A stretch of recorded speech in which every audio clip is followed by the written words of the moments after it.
Boker Tov, Baruch Hashem, j'espère que tout le monde a profité de ses vacances pour être un peu avec la famille, les amis, les enfants. On revient dans les Inyanim Bezrat Hashem. Le shiur, il est pour la Refoua Shelema de Meir Ben Messaouda et Chana aussi Ben Messaouda. Et Lionel, tu m'avais dit quoi?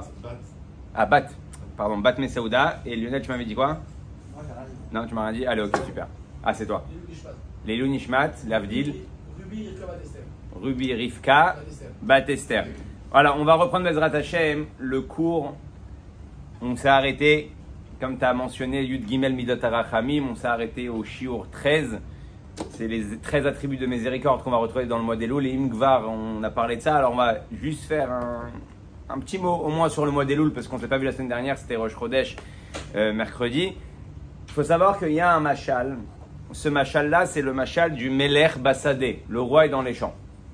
Alors, c'est où qu'on va retrouver ce machal pour la première fois en réalité? Cette métaphore du roi est dans les champs. D'où c'est sorti aujourd'hui? Tout le monde parle du Elul Amelech Bassadé, le roi il est dans les champs. Il faut savoir que ce machal-là, il vient du Admour Hazaken. Le Admour Hazaken, c'est lui qui a donné cette explication-là du Melech Bassadé. Et c'est devenu Baruch Hashem tellement répandu qu'aujourd'hui on ne sait même plus d'où ça vient. Mais le Makor, c'est le Balatania, celui qui a dit ce machal. Maintenant, il y a quelque chose, il y a plein de sichot et de mahamarim sur un Melech Bassadé. On ne va pas tout développer maintenant, on n'a pas le temps. Mais il y a plusieurs questions sur l'Inyan de Melech Bassadé. Là-bas, tout le machal, il dit que le roi, il est dans son palais, il est dans sa ville, et il descend jusque dans les champs, et ensuite, ceux qui veulent le suivre, déjà là-bas il y a écrit qu'il reçoit tout le monde des panim yafot, des panim sochakot, il reçoit tout le monde avec un grand visage rayonnant, avec un grand sourire, et tout celui qui veut suivre le roi, il revient avec lui dans la ville.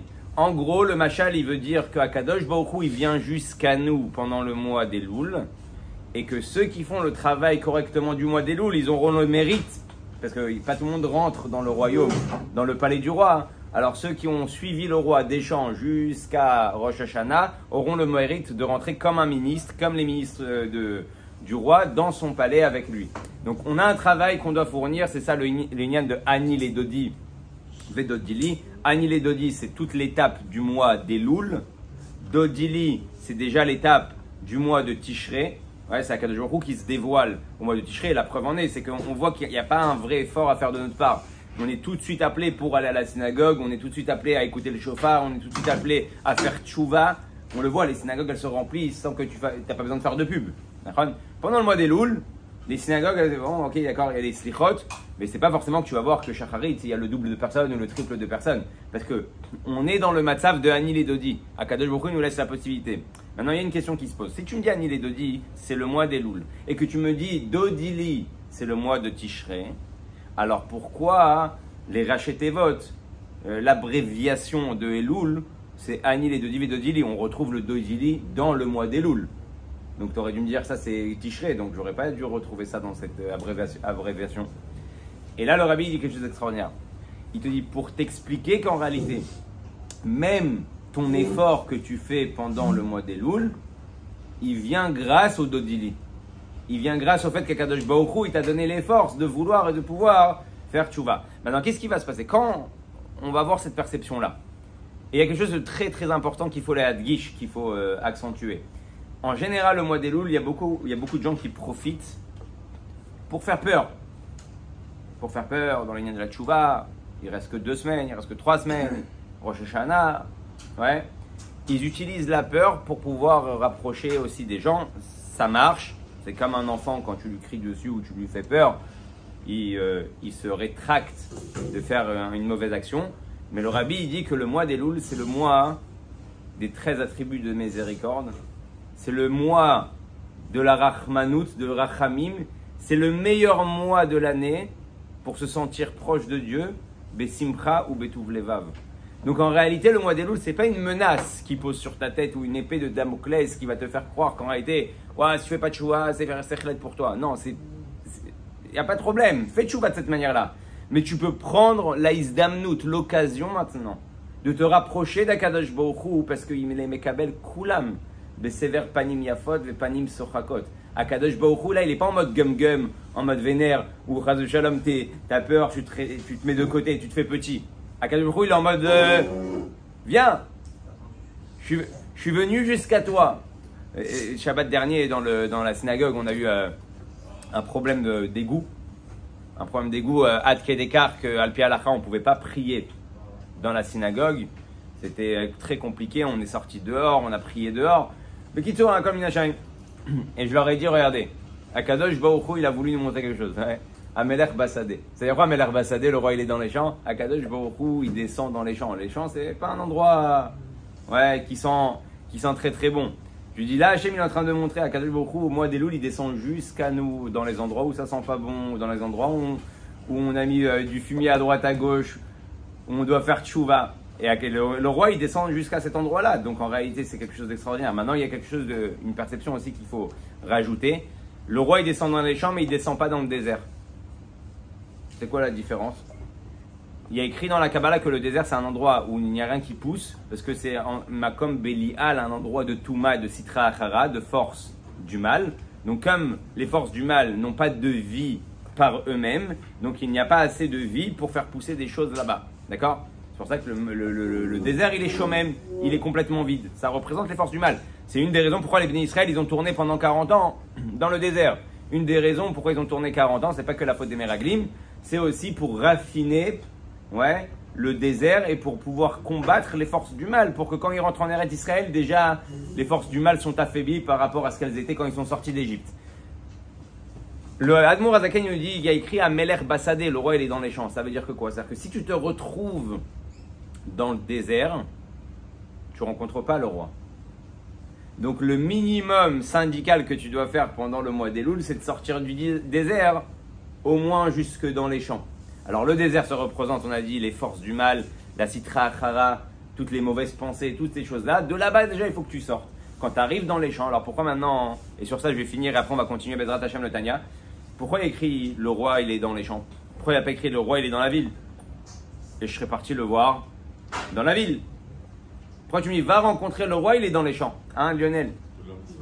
Pourquoi le champ? Il doit des doutes. L'homme c'est un arbre des champs. Qui dit mieux? Il y a encore des réponses? Hein? Il y a plein de réponses. Et là, il y a un grand chidouche. Pendant le mois d'Elul, pourquoi il y a écrit Hachem, il est dans les champs? Pour une simple et bonne raison. C'est quoi le champ? Le champ dans la Torah, ça représente le travail. Ça représente la matière. Ça représente la parnassa. À l'époque, il n'y avait que ça comme métier quasiment. Tu étais obligé d'avoir des champs. Aujourd'hui même, le monde en réalité, combien même il peut avoir beaucoup d'atzlacha, beaucoup de Inyanim dans le high-tech, si ça ne marche pas dans les champs, à la fin du compte, tu ne peux rien faire avec ton ordinateur. Ouais, tu vas boire du café toute la journée et fumer des clopes, mais tu auras toujours faim. Donc les champs, ils sont primordiaux dans la vie d'un homme au niveau de la matérialité qu'il va recevoir.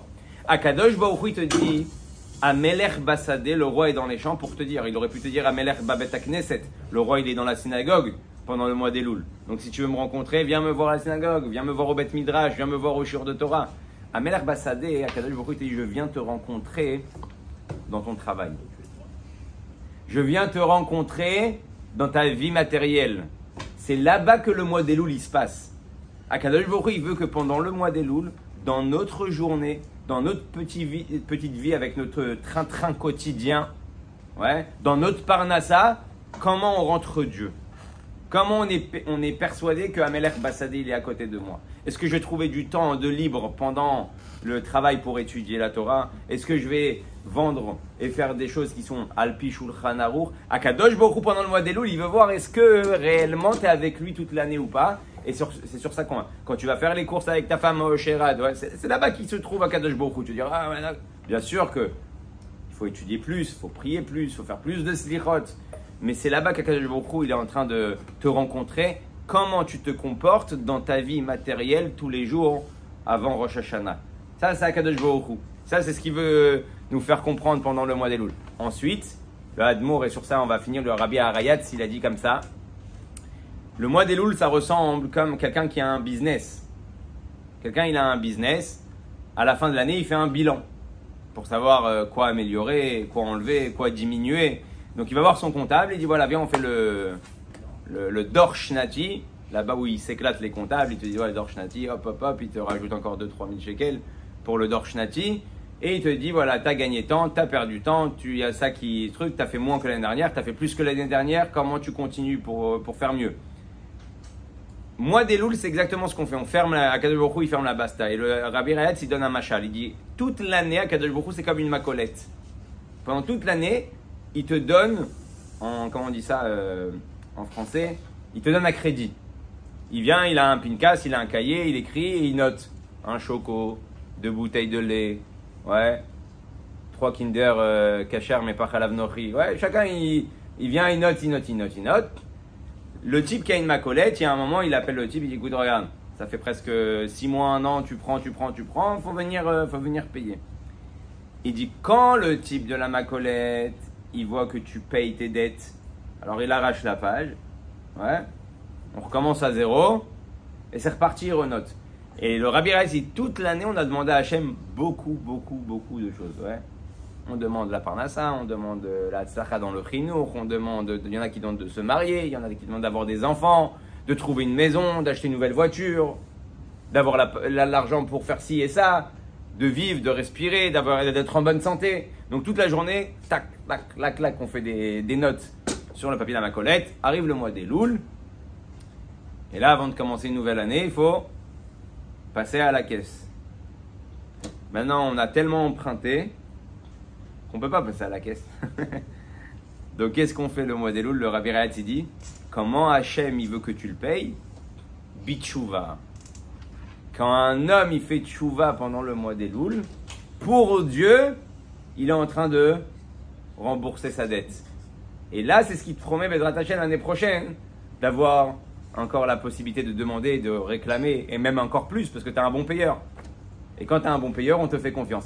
Ah, ça, c'était une petite parenthèse pour le mois d'Elul, parce que la semaine dernière, on n'a pas pu faire le cours, grâce à Rosh Chodesh. Et on continue le Tanya Perek Yud Gimel.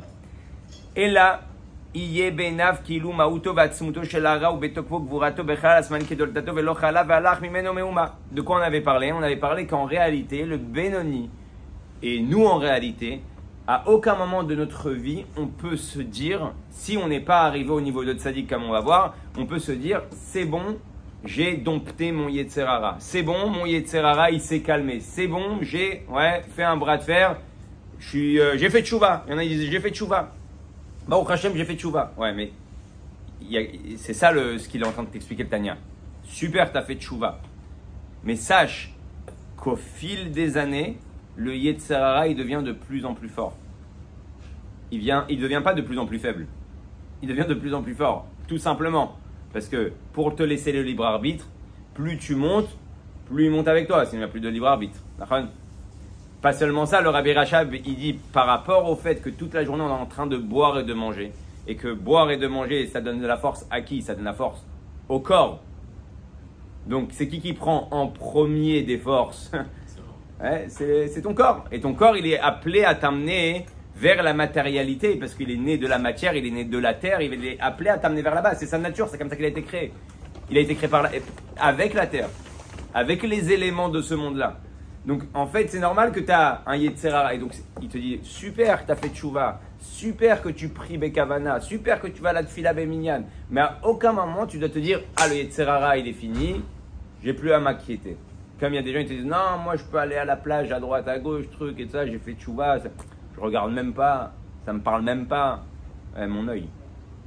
Oh, tes 2 yeux, ouais. C'est à quoi ça parle pas? Une fois, il y a quelqu'un qui est venu me voir, il m'a dit, moi je peux aller dans un endroit, pas de sanoua, pas de truc, j'ai tellement vu de choses dans ma vie, que ça me fait rien. Ouais, je lui dis, ça montre juste que t'es encore plus atteint que ce que tu penses. Il m'a dit, pourquoi tu dis ça? Parce que si tu es arrivé à un matzav, à une situation où ça te fait plus rien, tu ne ressens plus la vera, la faute, tu ne ressens plus qu'il y a un problème. À la limite, tu as fait la chose, mais tu as une culpabilité juste après. Tu dis, j'aurais pas dû aller là-bas. C'est pas de sanoua, c'est pas ma team. Ça convient pas avec la vie que j'essaye d'avoir au niveau Torah, Mitzvot, Akadosh Baruch Hu. Si tu n'as plus ce sentiment-là, ça montre que tu es tellement arrivé bas. Bon, on peut que remonter, c'est pas grave. Mais tu es tellement arrivé bas que tu ressens même plus les problèmes. Qu'il y a un souci. Et là, c'est ce qu'il est en train de dire. Le Benoni, il sait qu'à aucun moment, il peut se reposer. Il peut se prendre un uppercut en 2 secondes. Et là, il te dit, donc maintenant, on avait parlé jusqu'à maintenant d'un type, un Benoni, qui arrive à avoir un contrôle total de sa vie. On avait dit pensée, parole et action. Super. Il fait ce qu'un être humain est censé faire. Ouais, est censé faire. Je me contrôle. Ouais, total contrôle, total défense. Il sait où il va, il sait avec qui il sait ce qui est permis, il sait ce qui est interdit, il a ses limites, et Baruch Hashem. Mais ça, c'est un type, un Benoni, qui prie, qui étudie, qui travaille. Donc lui, il est confronté toute la journée avec le monde. Et on avait dit, la tfila, elle est censée, elle doit le protéger s'il a prié comme il faut, Bekavana. Elle le protège toute la journée parce qu'il est avec Akadosh Baruch Hu. D'accord ? Vous vous rappelez si on avait donné le machal, le fameux machal, quand tu es sur le tarmac avec un avion.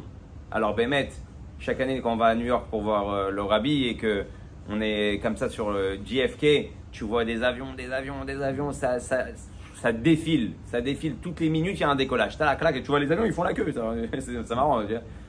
T'as 20 avions devant toi et toi t'attends pour décoller.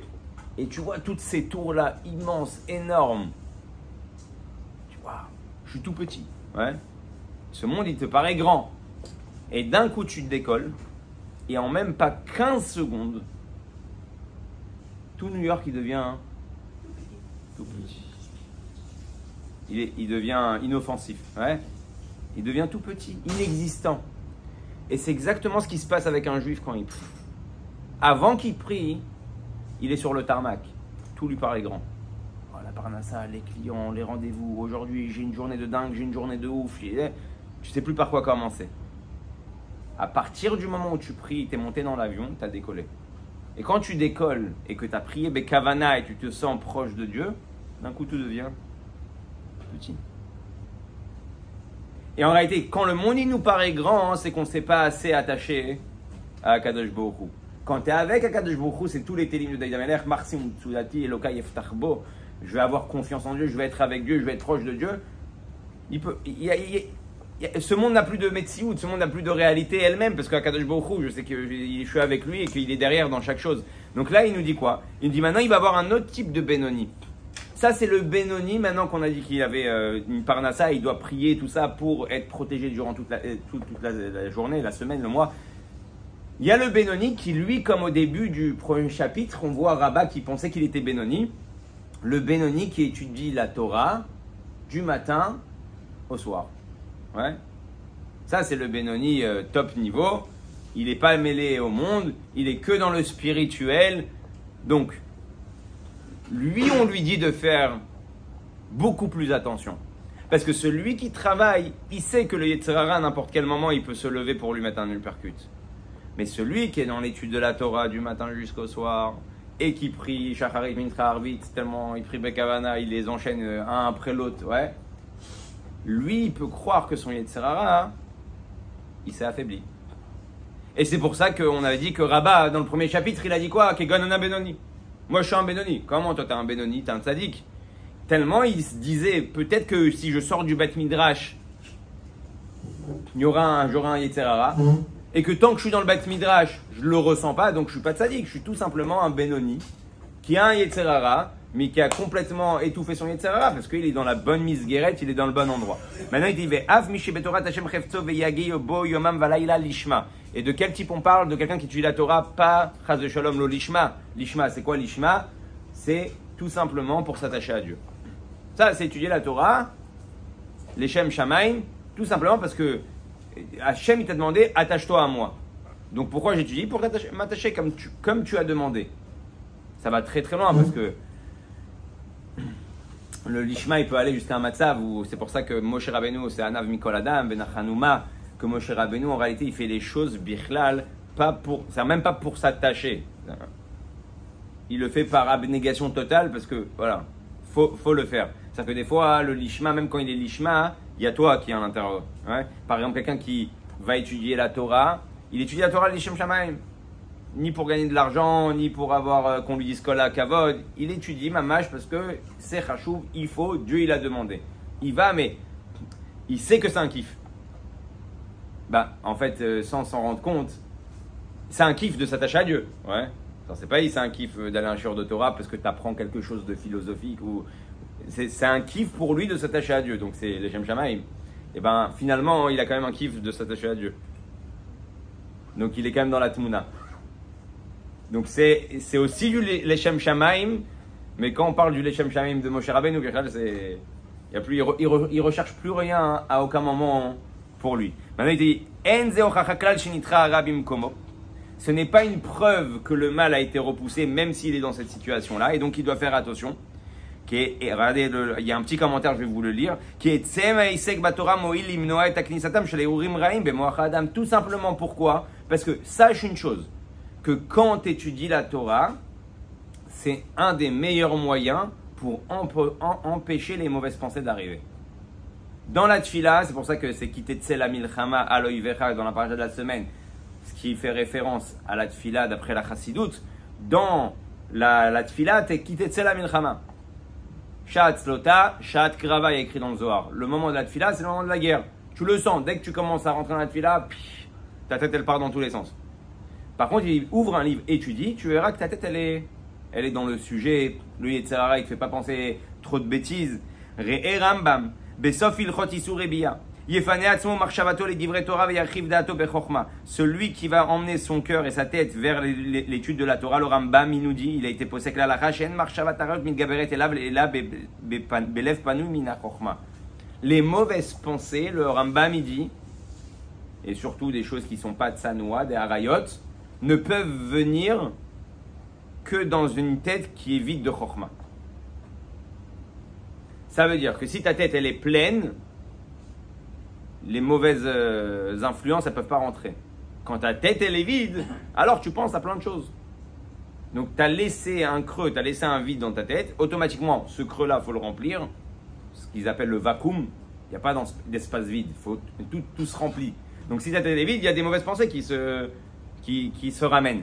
Donc il dit le meilleur moyen en réalité de calmer toutes les mauvaises pensées, c'est de prendre un livre, de s'asseoir même tout seul. En Chavruta, c'est encore mieux parce que tu as quelqu'un avec qui discuter. Vebechokma ou Omer, Ahavim bialouchen be'avatam tisgetamid. Et là, tu n'as plus la place pour le Yetzirara. Donc à ce moment-là, tu peux croire que tu as fait quelque chose avec lui. Ouais. Tu peux croire que tu l'as éjecté. Mais il t'attend toujours. Pétachovet, c'est vrai. Il attend comme ça la sortie de la choule. Bam bam, ouais. Alors il s'est dit Velifami, Michanat Godel Tirdat Toshalala. Maintenant il y a un autre moyen aussi. Il y a un autre moyen aussi de repousser les pensées. C'est d'être occupé.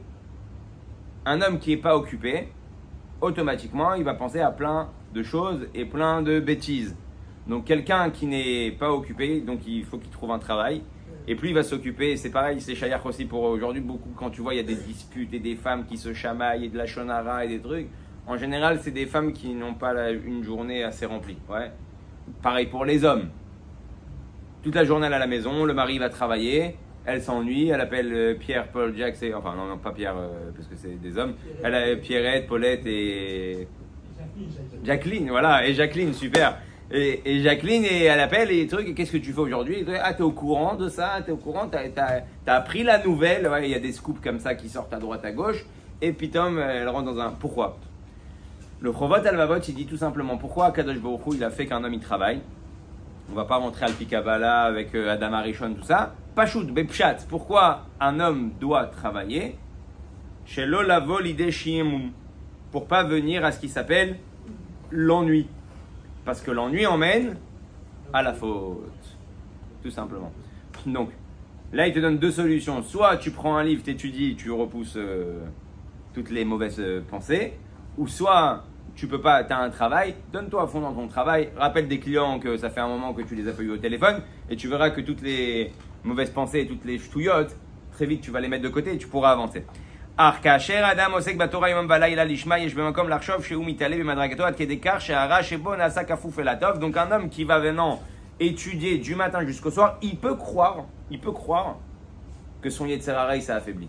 Et c'est ça que l'Admour Azaken il veut faire passer comme message même au Benoni qui a un contrôle total de lui-même et même lui qui étudie la Torah du matin jusqu'au soir, il lui dit fais attention, ton Yetzer Hara, il ne s'est pas calmé. Ouais. Il est toujours là en train de s'entraîner, il fait des pompes, il attend le prochain ring. Donc c'est très important d'avoir cette perception-là. Pourquoi? Parce que souvent quand tu t'élèves spirituellement, ou tu prends des bonnes choses, ou par exemple on arrive au mois des Louls, et qu'on se renforce, et qu'on va au mikvé, et qu'on fait des slichot, et qu'on prie Bekavana, on peut avoir ce sentiment-là que le Yetzer, on l'a écrasé, on l'a un peu maîtrisé, il ne va pas me déranger. Et il t'attend comme ça avec le petit croche-patte, même te faire tomber pendant le mois des Louls, et même Chaz de Shalom, même pendant les Chagim du mois de Tishrei. D'un coup, le type il rentre à la maison, c'est Rosh Hashanah, il s'énerve, c'est pas le moment de s'énerver. Le Yetzer Hara, il te lâche pas, même si c'est Rosh Hashanah et même si c'est Yom Kippour. Bon, à Yom Kippour, c'est toi qui es parti le chercher. Mais parce qu'on te dit qu'il n'y a pas de Yetzer Hara à Yom Kippour. Alors comment tu peux faire une faute à Yom Kippour? C'est toi qui es parti le titiller, tu es parti le chauffer. Lui, il était tranquille, il a dit attends, aujourd'hui je suis en pause. Dieu, il m'a dit de ne pas faire de bêtises. Et toi, tu vas dire ah, c'est pas grave, on fait un kiff. Et là, il y a Chol Yot Shemauto Vatsmuto Shelara ou Betokfo Bigvurato Bimkomo Bechalal Asmali. Vous savez, et sur ça je vais finir, il y a tout le monde a lu dans la Gemara Rabbi Yochanan ben Zakkai. Rabbi Yochanan ben Zakkai, juste avant de partir de ce monde, vous vous rappelez ce qu'il a dit?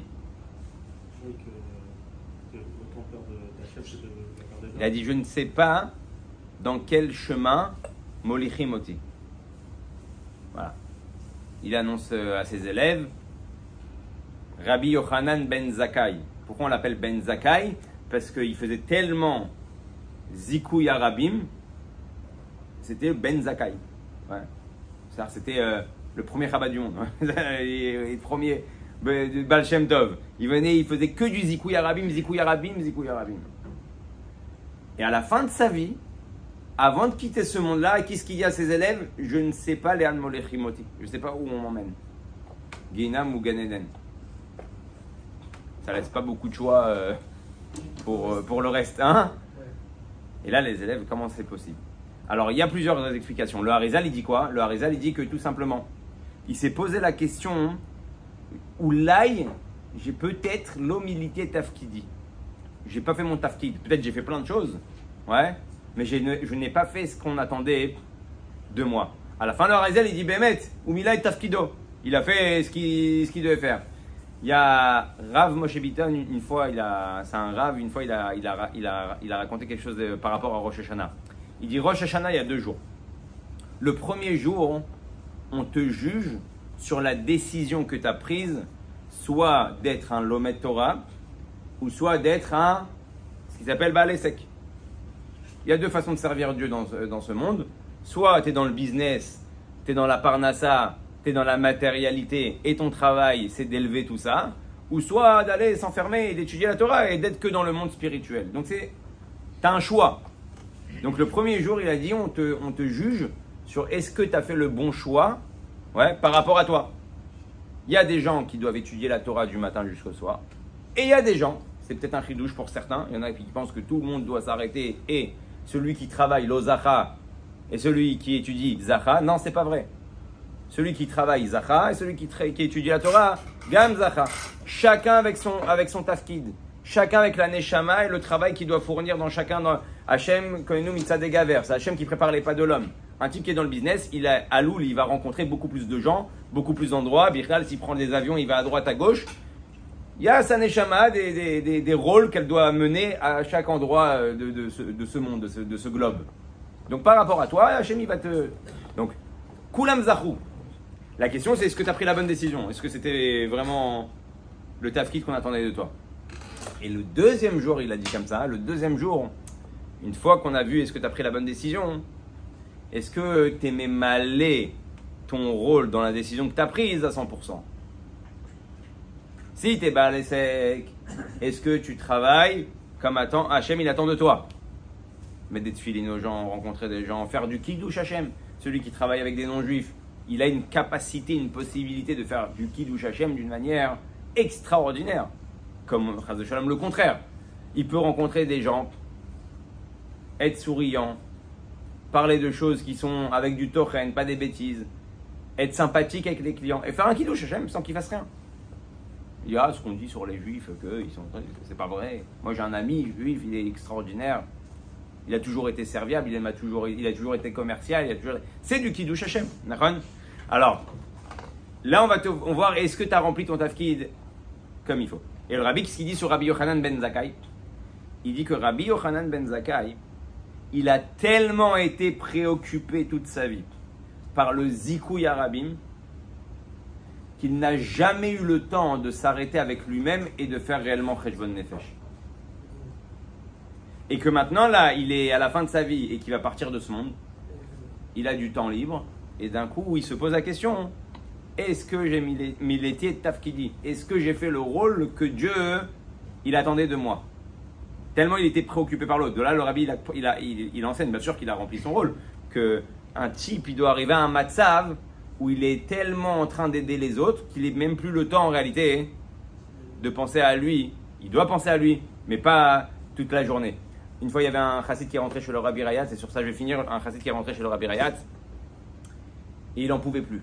Il avait une arsania où il recevait les gens, il leur donnait à manger, il leur faisait Torah, tout ça, filote. C'était une auberge pour que les Juifs puissent se retrouver et avoir tout ce qu'il faut. Et en même temps, le Rabbi Rayat, il lui demandait d'ouvrir des synagogues, des beth midrash, des mikveh, des écoles, des cheder. Et un jour, il est arrivé chez le Rabbi Rayat en train de pleurer, en train de s'effondrer. Et il a demandé au Rabbi Rayat qu'il lui enlève un petit peu du joug, du stress qu'il avait sur ses épaules. Et là, le Rabbi Rayat, lui-même, il s'est mis à pleurer. Lui-même, il s'est mis à pleurer. Et il a regardé son chassid, il lui a dit une nouvelle liste d'écoles et de mikveh et de beth midrash qu'il fallait ouvrir. Là-bas, il manque encore une école. Là-bas, il manque un mikveh. Là-bas, il manque un beth midrash. Là-bas, ils n'ont pas minyan. Et les deux, ils se sont mis à pleurer. Et le Rabbi Rayat, il lui a dit, si on arrête, maïe, si on s'arrête maintenant, dans plein milieu de notre Zikouy Arabim, qu'est-ce qui va se passer?